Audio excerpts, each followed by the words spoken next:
आप सबका अमलीन पाठशाला में स्वागत है। आपकी अपनी हिंदी टीचर आज फिर से एक नया उपन्यास लेकर प्रस्तुत हुई हूँ। इसका सारांश, पाठ परिचय ये जानेंगे। और यूनिट 6 है। Unit UGC net GRF set परीक्षाओं के लिए महत्वपूर्ण है। यह हजारी प्रसाद द्विवेदी द्वारा लिखित उपन्यास है, बाढ़ भट्ट की आत्मकथा। चलिए ज़्यादा समय बर्बाद न करते हुए हम क्लास की तरफ बढ़ते हैं और जान लेते हैं। जल्दी जल्दी रिकैप कर लेते हैं, रिकॉल कर लेते हैं, जिससे आपका रिवीजन हो जाए। जिन बच्चों ने अभी तक सब्सक्राइब नहीं करा तो जल्दी से सब्सक्राइब कर देंगे। तो अब चलिए हम आ चुके हैं बाढ़ भट्ट की आत्मकथा पर। इकाई 6 है, यूनिट 6 है। उपन्यासकार हैं हजारी प्रसाद द्विवेदी। प्रथम प्रकाशन वर्ष 1946। राजकमल प्रकाशन दिल्ली से हुआ था और नवीन प्रकाशन 1 सितंबर 2010 को इसका होता है। नया सम प्रकाशन जो हुआ है इसका 2010 में हुआ है। हजारी प्रसाद द्विवेदी के बारे में जान लेते हैं। इनका जन्म 19 अगस्त 1907 में उत्तर प्रदेश के बलिया जिले में था। मृत्यु 19 मई 1979 में होती है। 1979 में इनकी मृत्यु हो जाती है। 1957 में पद्म भूषण की उपाधि मिलती है इनकी। 1957 मीन्स 1957 में इन्हें पद्म भूषण अवार्ड भी मिलता है, उपाधि भी मिलती है। और 1973 में आलोक पर्व निबंध संग्रह के लिए साहित्य अकेडमी पुरस्कार भी मिलता है। इनका आलोक पर्व निबंध है, ऐसे है एक हिंदी का, जिसके लिए इन्हें क्या बोलते संग्रह है, निबंध संग्रह के लिए साहित्य अकेडमी पुरस्कार मिलता है। बचपन का नाम इनका वैद्यनाथ द्विवेदी था। याद कर लीजिए, इंपॉर्टेंट पॉइंट, इनके बचपन का नाम वैद्यनाथ द्विवेदी है। और द्विवेदी जी के अन्य उपन्यास है चारू चंद्रलेख 1963, पुनर्नवा 1973, अनाम दास का पोथा 1976। और महत्वपूर्ण बिंदु हैं, देख लेते हैं। यह हजारी प्रसाद द्विवेदी का एक ऐतिहासिक उपन्यास है। ये आत्मकथा के रूप में लिखा गया हिंदी का पहला ऐतिहासिक उपन्यास है। हिंदी का प्रथम ऐतिहासिक उपन्यास माना जाता है। इसमें ऐतिहासिक पात्रों के साथ साथ काल्पनिक पात्र भी है। यह राजा हर्षवर्धन के दरबारी बाण भट्ट के जीवन पर आधारित है। उपन्यास में अनेक उत्सवों, त्योहारों, नृत्य, गान, जन्मोत्सव आदि का भी वर्णन किया गया है। निपुणिका एक अस्पृश्य जाति की कन्या, जिसका विवाह कंदविक विश्वैश्य के साथ हुआ है। विवाह के एक वर्ष बाद ही वह विधवा हो जाती है। यह बाण भट्ट से प्रेम करती है। किससे? निपुणिका जो है बाण भट्ट से प्रेम कर रही है। इसके अतिरिक्त महामाया, अघोर, भैरव, सुचारिता आदि हैं। कथानक जो है बाण भट्ट की आत्मकथा में 7वीं सदी के भारत की राजनीतिक स्थिति का निरूपण हुआ। इस समय उत्तर भारत के हूणों पर आक्रमण हुआ था और कोई भी बड़ी शक्ति उसका प्रतिरोध कर सकने में सक्षम नहीं थी। स्थानीय ईश्वर का शासक हर्षवर्धन था और बाण भट्ट उनका ही दरबारी कवि था। रमेश कुंतल मेघ ने भौगोलिक यात्राओं के आधार पर उपन्यास के कथानक के 5 चरणों में बांटा गया है। तो देख लीजिए ये 5 चरण कौन कौन से हैं वो देख लेते हैं। प्रथम चरण है स्थालीश्वर में बाण भट्ट और निपुणिका की भेंट होती है। इस भेंट में निपुणिका बताती कि छोटे राजकुल में बटनी बंदनी है तथा वह किसी तरह उसे वहां से निकालते हैं। तब बाण स्त्री वश में राजकुल में जाकर भटनी को ले आता है।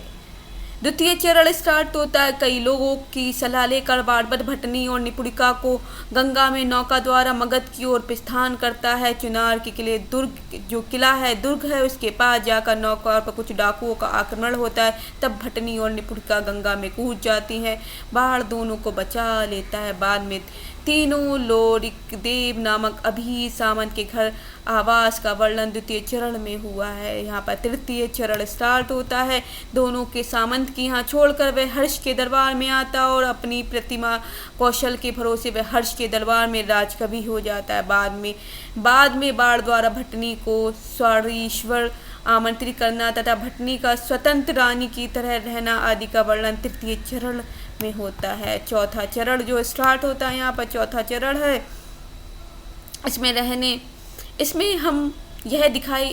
हमें यह दिखाई देने लगता है कि यह भटनी का कोई मामूली महिला नहीं, बल्कि यह एक आर्यवर्त की भारतवर्ष की रक्षिता शक्ति है तथा इसी के कारण भारतवर्ष की रक्षा हो सकती है, दूसरा कोई विकल्प नहीं है। और इसी तरह 5वां चरण जब आता है, इसमें बताया जाता है बार बार भटनी और निपुणिका को पुनः स्थालीश्वर आना तथा हर्ष के दरबार में पुनः एक बार रत्नावली नाटक का मंचन होना। इस नाटक में के समापन होने पर मंच पर ही निपुणिका का प्रांत हो जाता है, मृत्यु हो जाती है। अतः बाण भट्ट अपने उद्देश्य की प्राप्ति के लिए तुवर मिलिंद प्रतापी सम्राट की अपहृत पुत्री जो है भटनी को उसके घर छोड़ने चला जाता है। विशेष इसमें बताया है कि बाण भट्ट ने उपन्यास में कई स्थानों पर यह कहा है कि नारी शरीर देव मंदिर की भांति पवित्र है। जो नारी है, जो जैसा देव मंदिर का शरीर जैसा होता है उसकी तरह ही पवित्र है। स्थारों के स्पर्श से सिंह किशोरी कुलाशित नहीं होती और चरित्रहीनी के बीच वास करने से सरस्वती कलंकित नहीं होती है, बाण भट्ट कहते हैं। बाण भट्ट स्वयं ब्राह्मण तथा कहता है कि और ब्राह्मण पर तुम्हारा क्रोध व्यर्थ है, वह ना भिखारी होता, ना महासंधि विग्रहिक, वह धर्म का व्यवस्थापक होता है। द्विवेदी जी ने तत्कालीन वातावरण प्रस्तुत करने के लिए संस्कृत भाषा का प्रयोग किया। जैसे उपन्यास के प्रारंभ में लिखा गया, अथ बाण भट्ट की आत्मकथा लिख्यते। संपूर्ण उपन्यास बीच उच्छ्वासों में विभक्त है। भाषा शिल्प जो है विशेषणों की प्रचुरता है, यहाँ पर घटनाओं का बिगड़ा क्रम, अतः यूं कहिए यह कथा द्विवेदी जी ने डायरी शैली में लिखी है। डायरी शैली में घटनाओं का क्रम ऊपर नीचे हो जाता है, क्रम से बात नहीं लिखी होती है। चित्रात्मक भाषा है, लंबे लंबे पदबंध हैं, क्लिष्ट शब्दों का प्रयोग जैसे